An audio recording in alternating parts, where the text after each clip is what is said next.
नमस्कार बच्चों। आइए आज हम सब सप्तम कक्षा का सप्तमः पाठः पढ़ते हैं। इस पाठ का शीर्षक है वृक्षस्य व्यथा, वृक्ष का दुख या फिर तकलीफ। एक वृक्ष जो हमारे लिए हमारा बहुत ही उपकार करता है, वृक्ष का हम सारा कुछ अपने उपयोग में लाते हैं। वृक्ष के पत्ते काम आते हैं, लकड़ी काम आती है, फल काम आता है, लेकिन हम मनुष्य उस वृक्ष के लिए क्या करते हैं कि वृक्ष हम मनुष्यों से बहुत ही दुखी है और एक दिन एक बच्चे को अपनी व्यथा, अपनी तकलीफ़ सुनाता है। आइए इस पाठ में देखते हैं वृक्ष के कौन कौन से तकलीफ़ हैं जो हम मनुष्यों के द्वारा दिए गए हैं।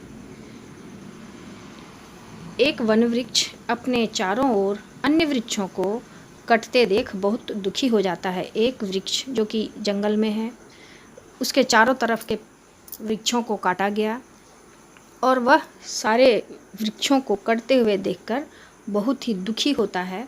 और एक बार एक बच्चे से अपने मन की दुख की जो उसकी कहानी है, उसकी अपनी मनोव्यथा, उसकी मन की तकलीफ़ को एक बच्चे से कहता है। वह क्या कहता है? बच्चे से कहता है, देखो मैं प्राणी मात्र को जीवन देता हूँ। वृक्ष ही है हमें जो कि ऑक्सीजन देता है और हमारा कार्बन डाइऑक्साइड खुद ले लेता है। वह हमें फल के रूप में, फूल के रूप में, पत्तों के रूप में और बहुत ही हमारा उपकार करता है। कितने उपकार करता हूँ, किंतु मनुष्य लोभवश मुझे काट देते हैं। मनुष्य ही एक ऐसा है जो उसके उपकार के बदले वृक्ष को काट के और उसे ख़त्म कर देते हैं, दूसरे वृक्ष भी नहीं लगाते हैं। ये हम मनुष्यों की कितनी बड़ी गलती है और हम वृक्ष के प्रति अपनी लापरवाही को दर्शाते हैं। बच्चों, क्या आप वृक्षारोपण करते हैं? आइए संस्कृत में इसे पढ़ते हैं और समझते हैं। भो बालक पश्य माम, ध्यानेन माम पश्य, वनस्य अस्य सर्वान् वृक्षान् पश्य। हे बालक, मुझे देखो, ध्यान से मुझे देखो। वनस्य अस्य सर्वान् वृक्षान् पश्य, इस जंगल के सारे वृक्षों को देखो। संबंधः अति गहनः अस्माकं, हमारा जो संबंध है वो बहुत ही गहन है। हम एक दूसरे के प्रति बहुत ही गहन संबंध रखते हैं। वनमिदं सर्वेषां प्राणिनां उपकारकम। वनमिदं, वन प्लस इदम, यह जो जंगल है वो सभी प्राणियों का बहुत ही उपकार करता है। मम काष्ठेन निर्मितानि, मेरी लकड़ियों से निर्मित, मेरे काष्ठ से निर्मित बहुत सारी वस्तुएं जो आप देखते हैं, जैसे कि काष्ठफलकानि, आसंदिकाः, कपाटाः, वातायनानि, कमलोपि ते। काष्ठफलकानि, आप बच्चे अपने घर में देखते हैं लकड़ी के बने हुए तरह तरह के सामान आपके घर में रखे हुए रहते हैं, जैसे कि मेज, कुर्सियाँ, आपके घर के दरवाजे, आपके घर की खिड़कियाँ और तरह तरह के पेन भी होते हैं जो कि लकड़ियों से बने हुए होते हैं। यानी कि हमारे प्रयोग में आने वाली बहुत सारी वस्तुएं जो हैं वो लकड़ियों से बने हुए होते हैं। और ये लकड़ियां हमें कहाँ से मिलती हैं? वृक्षों से। पृच्छताम अध्यापिका, पूछो। आप जब अपने स्कूल में जाते हो तो अपने अध्यापिका से पूछो। सा ते कथिष्यति, वे सब कुछ आपको बताएंगी कि वृक्ष हमारी किस तरह से सहायता करते हैं, हमारा किस तरह से उपकार करते हैं। वर्षाहम करोमि, वृक्ष के कारण ही वर्षा होती है। जहाँ पे बहुत मात्रा में वृक्ष लगे हुए होते हैं वहाँ समय पर वर्षा होती है। जलाप्लावनम चापी निवारयामि, जहाँ पे बहुत ज़्यादा बाढ़ आता है तो मैं बाढ़ को भी ख़त्म करता हूँ। पेड़ की जो जड़ें होती हैं वो मिट्टी को बहुत ही मजबूती से पकड़ के रखती हैं, और जब बहुत ज़्यादा बारिश होती है, जब बाढ़ का समय आता है, तो जो जड़ें हैं वो उसे रोकती हैं।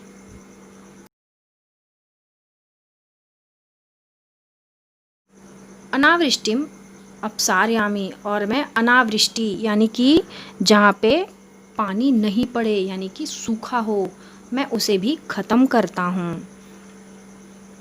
पेड़ जो हैं वो बारिश कराने में सहायता करते हैं, बाढ़ में भी हमारी सहायता करते हैं। जहाँ पे पेड़ होते हैं वहाँ जल्दी से बाढ़ नहीं आता है, और अनावृष्टि सूखा से भी हमें बचाते हैं। जिस जगह पे पेड़ नहीं होते हैं उस जगह में बारिश कम होती है और वहाँ सूखा पड़ जाता है। संपूर्णमिदं वनम सर्वान उपकरोति, जितने भी जंगल हैं वे सभी सबका उपकार करते हैं, यानी कि जंगल में जो पेड़ होते हैं वे सारे प्राणियों का उपकार करते हैं। सुखम कियत सर्वेभ्य आहरति,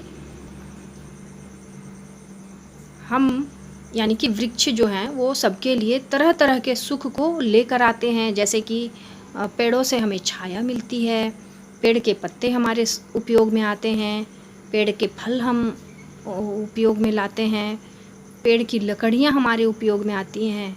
यानी कि जड़ से लेके तने तक, पत्तियाँ तक, फल फूल सारे हमारे उपकार के लिए ही। पेड़ का जो संपूर्ण जीवन होता है वो हम प्राणियों के, सिर्फ मनुष्यों के ही नहीं बल्कि पशु पक्षियों के उपकार में ही अपना सारा जीवन बिता देता है। और हम मनुष्य पेड़ को काटते हैं, ये हम क्या करते हैं, पेड़ों के लिए हम अन्याय करते हैं, हम एक अपराध करते हैं। किंतु लोभाभिभूतः नरः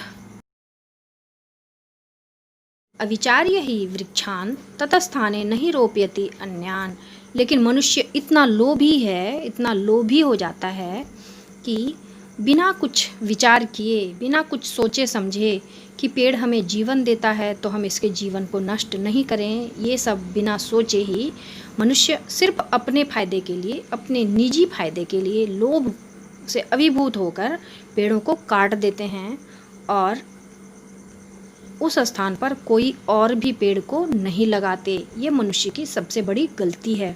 अगर आप अपने फ़ायदे के लिए किसी एक पेड़ को काटते हैं तो उस जगह पर किसी छोटे पौधे को आप लगा दें तो क्या होगा, अभी से कुछ दिनों बाद वही पौधा आगे चल के पेड़ बन जाएगा। लेकिन हम मनुष्य क्या करते हैं, अपने फ़ायदे के लिए अगर किसी को किसी ज़मीन पर घर बनाना हो, कोई फैक्ट्री बनानी हो या फिर और भी अपना कोई भी काम करना हो, तो उस ज़मीन से क्या करते हैं लोग, पेड़ों को काट देते हैं और ज़मीन को खाली कर देते हैं। लेकिन उसके बदले किसी और ज़मीन में, जैसे कि रोड के किनारे हो गया, पार्क में हो गया, या फिर जहाँ भी खाली स्थान हो वहाँ पे पेड़ अगर हम लगा दें, तो एक जगह से पेड़ को हम काटते हैं और दूसरे जगह लगाते हैं तो अभी नहीं कुछ सालों बाद उसकी भरपाई हो जाती है। लेकिन मनुष्य ऐसा नहीं करते हैं, वो क्या करते हैं, अपने फ़ायदे के लिए पेड़ को काट लिए और उस जगह पर पेड़ को नहीं लगाना, यानी कि हम खुद अपने जीवन को नष्ट करते हैं। पेड़ों को नष्ट करना यानी कि हम अपने जीवन को स्वयं नष्ट करते हैं।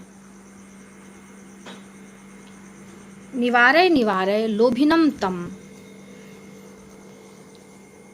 रोको, इस लोभ को जल्दी से रोको। कर्तनात् अस्मात् अचिरेण विराम, इस तरह से अगर काटा जाता रहा, मुझे हमेशा काट देंगे, यानी कि पेड़ को अगर हमेशा काट देंगे तो जल्दी ही क्या हो जाएगा, सब कुछ समाप्त हो जाएगा। अन्यथा एकस्मिन् दिने, अगर इस चीज़ को जल्दी से मीन्स पेड़ों के काटने को जल्दी से नहीं रोका गया तो क्या होगा, अन्यथा एकस्मिन् दिने वनमिदं विलुप्तं भविष्यति, एक दिन ऐसा आएगा कि जंगल चारों तरफ से ख़त्म हो जाएंगे। केवलम निर्जीवम स्कंधानाम अवशेषाः एव स्थास्यन्ति, आप यहाँ चित्र में देख पा रहे हैं कटे हुए पेड़ के ठूंठ नज़र आ रहे हैं, यानी कि जो पेड़ कट जाते हैं, जब पेड़ लगे हुए रहते हैं तो वो सजीव होते हैं, लेकिन जब उसको काट दिया जाता है तो वो एक निर्जीव ठूंठ बन के रह जाते हैं। तो अगर पेड़ों के काटने को नहीं रोका गया, पेड़ों का इसी तरह दिनों दिन कटाई होती रही तो एक दिन क्या होगा, जंगल का कहीं नामो निशान नहीं रह जाएगा और सिर्फ निर्जीव यानी कि जिसमें प्राण नहीं हो वैसे ठूंठ ही नज़र आएंगे। अवशेषाः एव स्थास्यन्ति, हर जगह जंगल में जहाँ पे लकड़ियाँ कट जाती हैं वहाँ सिर्फ ठूंठ ही नज़र आते हैं, और आने वाले दिन में ऐसा लगेगा कि यहाँ कभी जंगल हुआ करता था। और पेड़ जितना हमारे लिए उपकार करते हैं, हमारे जीवन की रक्षा करते हैं, उसकी भरपाई हम मनुष्य नहीं कर पाएंगे। हम सिर्फ मनुष्य ही नहीं, पशु पक्षी